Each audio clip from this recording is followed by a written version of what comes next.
Chapter 2 White. In the summer of 2004, a Cherub mission was instrumental in bringing down the cocaine baron Keith Moore and his gang, known as KMG. For many years, KMG imposed a kind of order on criminal activities over an area that stretched from the northern suburbs of London to Oxfordshire. Although KMG only sold cocaine, the cash generated by this business enabled associates to diversify into other criminal activities, ranging from illegal raves to armed robbery. When more than a dozen of KMG's most senior figures were imprisoned, it created a power vacuum that gave rise to a bloody gang war. There are at least 5 significant gangs operating in the territory once dominated by KMG. No single gang controls a significant area, but the most fearsome reputation belongs to the Luton-based Slasher Boys, so named because of their reputation for attacking enemies with machetes. The gang is believed to have approximately 80 members. Slasher Boys are almost exclusively of Jamaican origin, and the leaders are believed to be closely connected with Jamaican gangs, who use their island as a stop-off point for illegal drugs travelling from South America. The mission to infiltrate and undermine the Slasher Boys will require 2 Cherub agents of Afro-Caribbean appearance, and has been categorised as high risk. Excerpts from a mission briefing for Gabriel O'Brien and Michael Hendry, January 2007. The Bedfordshire Halfway House was a residential home close to the centre of Luton, but everyone called it the Zoo. Built in the 1980s, it had been graffitied and trashed by several generations of freshly released young offenders and youths too troubled for foster homes. To say that the Zoo had a bit of a reputation was like saying that getting run over by an 18-wheeled truck would give you a bit of a headache. It had seen every scandal going, from teen pregnancy to kids stabbing each other in the showers, and 2 drunk girls almost killing a cyclist by lobbing a roof slate onto his head. The Zoo knocked $50,000 off the value of every house in the neighbourhood, and the only reason it hadn't been shut down was the tide of objections that arose every time the council found a piece of land on which to build its replacement. But despite 2 months living in the Zoo with a mattress that stank of God knows what, and kids running riot 24/7, Gabrielle was happy. She turned 15 at Christmas and fallen in love before New Year. Michael Hendry was a navy shirt cherub and Gabrielle's first proper boyfriend. They'd been going out for 6 months. At first it was kind of mechanical. Going bowling, going to the cinema, going shopping and snogging in Michael's room afterwards. That's what Kerry and Gabrielle's other mates did with their boyfriends, and she'd only joined them out of curiosity and the desire to fit in. But it got more intense, and they'd become one of the closest couples on Cherub campus. Their friends felt excluded, but the young lovers didn't care, and the isolation of being on a mission together stoked things even further. It was a Thursday, just gone 10. Most of the kids in the Zoo were supposed to be at school, but teachers are happy for kids like this to stay away, and at least half of the dozen bedrooms on the 3rd floor had someone who was suspended, excluded, or just couldn't be asked to get out of bed. Gabrielle's roommate, Tisha, was one of the few Zoo residents who did pack books into a bag and head for school. This suited Gabrielle, because it meant Michael could come up from the boys' floor and spend a couple of hours snuggled beneath her mauve duvet. "Oh, don't answer," Michael begged when Gabrielle's phone started ringing.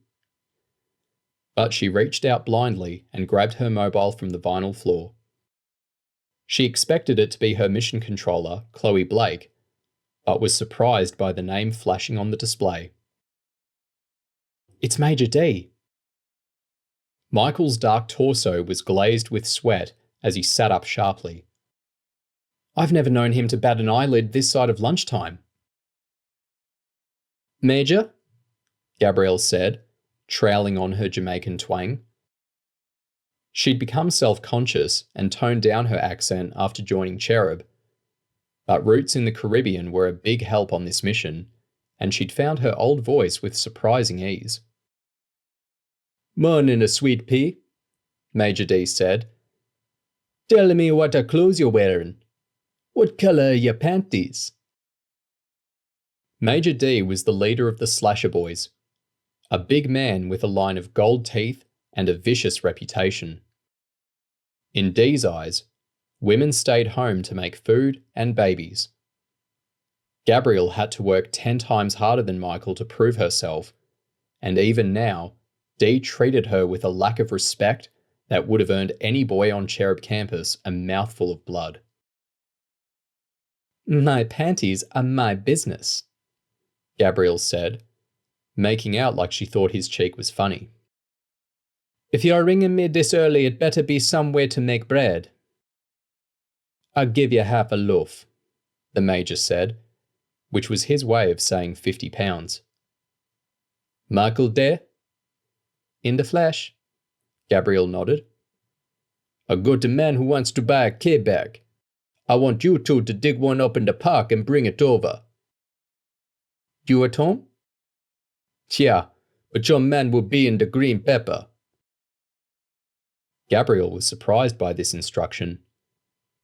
The Green Pepper Cafe was a hangout for dealers that frequently came under police surveillance. Small quantities of cocaine and marijuana got passed under tables, but high-ups like Major D only went there to talk trash and eat the best Jamaican food in Luton. "You want me to take a kilo bag into the Green Pepper? Are you on a trip?" Gabrielle heard D tut. Then his temper snapped. "Listen, dumb girl. You're always trying to act like you're something and saying you want to make money. I don't want 100 questions. You do this for me, or I hang up and don't you bother showing your face no more." "Okay, I'll pick it up," Gabrielle said. "I'm just saying that it's rank." "I know it's dodgy. That's why I want a girl for this. The cops don't have 2 brain cells to rub. They'll think you're somebody's bitch." "What's the brother look like?" "What brother?" Gabrielle groaned. D was high for sure. "The guy I'm meeting. Unless you want me to hand a big bag of cocaine to the first random soul that comes my way." Major D didn't sound sure. "Just get the bag to the Green Pepper. Someone will be expecting you." The call went dead, and Gabrielle looked around at Michael. "Pick up?" Michael asked. Gabrielle nodded. "But it's weird. He wants me to go to the Green Pepper with a whole K of coke." "Did you tell him that's insane?" "He reckons the police won't suss me because I'm a girl.